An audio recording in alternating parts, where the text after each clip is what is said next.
بسم اللہ الرحمن الرحیم۔ شروع اللہ کے پاک نام سے جو بڑا مہربان اور نہایت رحم کرنے والا ہے۔ السلام علیکم، آپ دیکھ رہے ہیں اسلامک واقعات آفیشل۔ آج کی اس ویڈیو میں ہم حضرت نوح علیہ السلام کے واقعے کو بیان کریں گے۔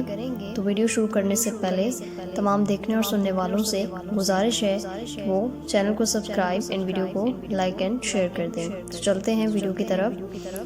حضرت آدم علیہ السلام کے بعد مشہور انبیاء علیہ السلام میں سے ایک حضرت نوح علیہ السلام بھی ہیں۔ آپ علیہ السلام کی ولادت حضرت آدم علیہ السلام کی وفات کے 126 سال بعد ہوئی۔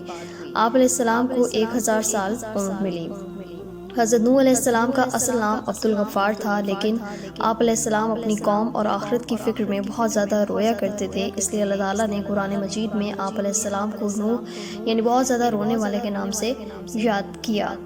آپ علیہ السلام معمولی نعمتوں پر بھی اللہ تعالیٰ کا شکر ادا کیا کرتے تھے، اس وجہ سے اللہ تعالیٰ نے آپ علیہ السلام کو عبدً شکور کے لقب سے یاد کیا۔ حضرت نوح علیہ السلام کا اللہ رب العزت نے قرآن مجید میں 43 مقامات پر ذکر خیر فرمایا، اور قرآن مجید کی ایک سورت سورہ نوح کا نام بھی آپ علیہ السلام کے نام پر ہے۔ اللہ تعالیٰ نے حضرت آدم علیہ السلام کی اولاد میں خوب برکت فرمائی، اور اولاد آدم سے بہت سی بستیاں آباد ہوئیں۔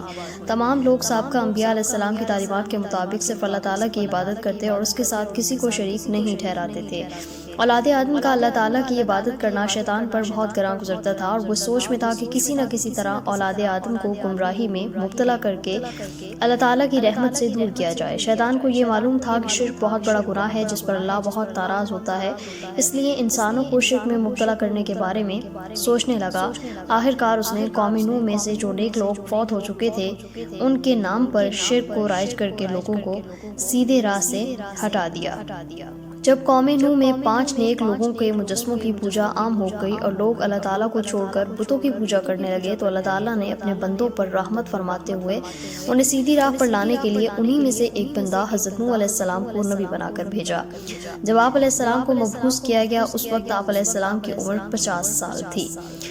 اور اللہ تعالیٰ سورہ نوح کی آیت نمبر 1 میں فرماتا ہے، یقیناً ہم نے نوح علیہ السلام کو ان کی قوم کی طرف نبی بنا کر بھیجا اور ان سے کہا کہ آپ اپنی قوم کو ڈرائیے اس سے پہلے کہ ان پر دردناک عذاب آ جائے۔ جب اللہ تعالیٰ نے حضرت نوح علیہ السلام کو نبی بنا کر بھیجا تو انہوں نے اللہ تعالیٰ کے حکم کے مطابق سب سے پہلے اپنی قوم کو اللہ تعالیٰ کی توحید کی طرف بلایا، اور وہ لوگ اللہ تعالیٰ کے ساتھ جنہیں شریک ٹھہرا رہے تھے ان کی عبادت کرنے سے منع فرمایا۔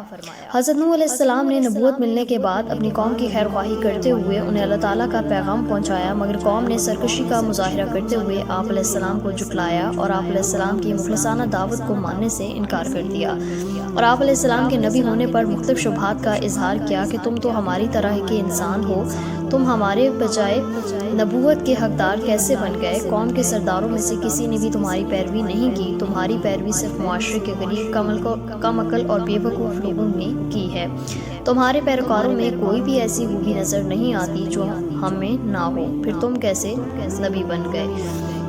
حضرت نوح علیہ السلام کے بارے میں قوم کی شبہات ان کی جہالت اور کم عقلی کا واضح ثبوت تھے۔ حق حق ہی ہوتا ہے، چاہے اس کی پیروی قوم کے امیر لوگ کریں یا غریب۔ انسانی تاریخ سے یہ پتہ چلتا ہے کہ حق کی پیروی کرنے میں غریب لوگوں نے ہی پہل کی ہے۔ قوم کے انتہائی سخت رویے کے باوجود بھی حضرت نوح علیہ السلام نے بڑے حوصلے اور صبر کے ساتھ اپنی قوم کو سمجھانے کی کوشش کی اور ان کے شبہات کا ازالہ کرتے ہوئے کہا کہ اللہ تعالیٰ نے مجھے نبی ہونے کی واضح دلیل عطا کی ہے، اور میرا تمہارے جیسا انسان ہونا نبوت ملنے میں رکاوٹ نہیں۔ میری رسالت پر ایمان لانے والوں کا مالی اعتبار سے کمزور ہونا بھی مجھے نبوت ملنے سے مانے نہیں، اس لیے کہ انسان ہونے اور عقل اور فہم رکھنے کے اعتبار سے وہ تمہارے جیسے ہی ہیں۔ نبوت تو اللہ تعالیٰ کی طرف سے رحمت اور اس کے فضل ہے جو اس نے مجھے عطا کیا، مگر تم نے اس کی قدر نہیں کی اور بلا سوچے سمجھے مخالفت پر اتر آئے۔ میں تو تم سے خیر خواہی سے پیش آ رہا ہوں اور اس دعوت پر تم میں سے کسی کی اجرت کا مطالبہ بھی نہیں کرتا، میرا صلہ اللہ تعالیٰ ہی دے گا۔ تم میرے پیروکاروں کو گھٹیا کہتے ہو اور مجھ سے مطالبہ کرتے ہو کہ میں انہیں اپنے پاس سے دور کر دوں۔ یاد رکھو میں ایسا ہرگز نہیں کر سکتا، اس لیے کہ ایمان لانے کے بعد اللہ تعالیٰ کے نزدیک ان کا مقام بلند ہو چکا ہے، لہٰذا تم میری خیر خواہی کو مد نظر رکھتے ہوئے حق بات مان لو۔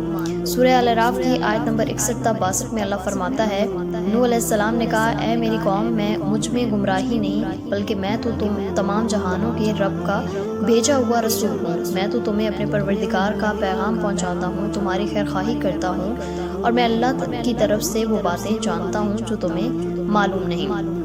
حضرت نوح علیہ السلام قوم کی سرکشی کے باوجود انہیں دن رات حق کی دعوت دیتے رہے، اور قوم جو ان پر الزامات لگاتی رہی اس کا اچھے انداز میں جواب دیتے رہے۔ دعوت حق دیتے ہوئے حضرت نوح علیہ السلام کو 950 سال گزر گئے۔ جب ایک نسل کے لوگ مرنے کے قریب ہوتے تو وہ بعد والوں کو یہ وصیت کر جاتے کہ تم نوح علیہ السلام پر ایمان نہ لانا۔ آخر کار ان کی طبیعت ہی ایسی بن گئی کہ جسے ایمان اور حق قبول کرنے کی کوئی صورت گوارا نہیں تھی۔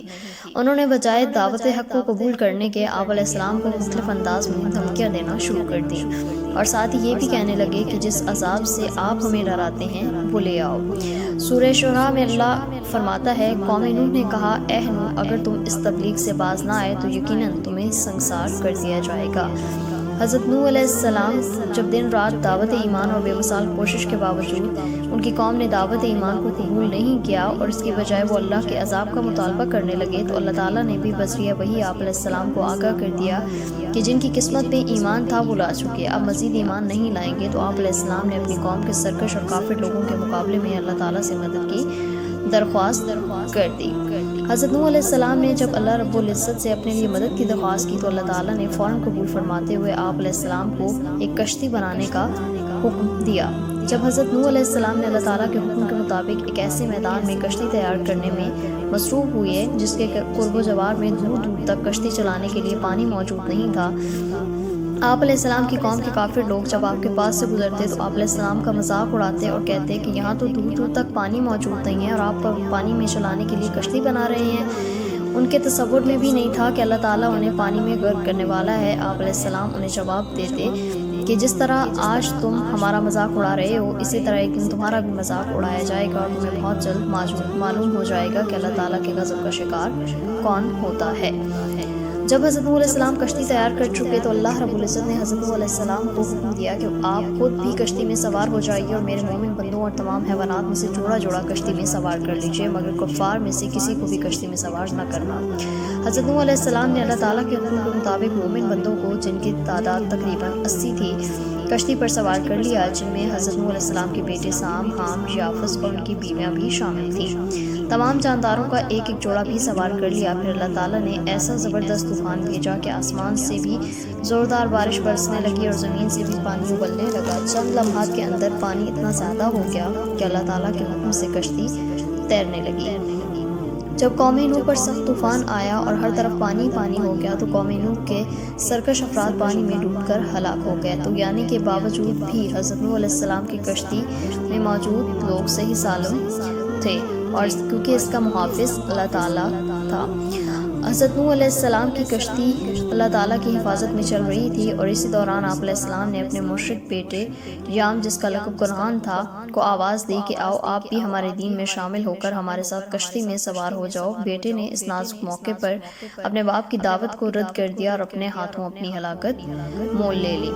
حضرت نوح علیہ السلام نے اپنے مشرک بیٹے کو جب کشتی پر سوار کرنا چاہا لیکن اس نے انکار کر دیا۔ پھر آپ علیہ السلام نے اپنی آنکھوں سے اسے موجوں میں ڈوبتے ہوئے دیکھا تو اللہ تعالیٰ سے اسے بچانے کی درخواست کی، جس پر اللہ تعالیٰ نے ناراضگی کا اظہار فرمایا، اس لیے کہ اللہ تعالیٰ کے نزدیک شرک بہت بڑا گناہ ہے۔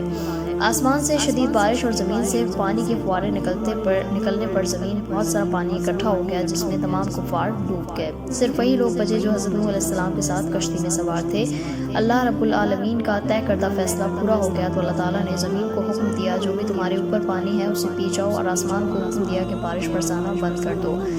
دونوں نے اللہ کے حکم کی تعمیل کی، زمین کا پانی کم ہونا شروع ہوا اور پہاڑوں کی چوٹیاں نظر آنے لگی تو حضرت نوح علیہ السلام کی کشتی پہاڑوں پر جا ٹھہری جو عراق کے شہر موصل کے قریب ہے۔ اللہ تعالیٰ نے حضرت نوح علیہ السلام سے فرمایا کہ آپ سلامتی کے ساتھ کشتی سے زمین پر اتر جائیے، آپ پر اور آپ کے مسلمان ساتھیوں پر اللہ تعالیٰ کی برکتوں اور رحمت کا سایہ رہے گا۔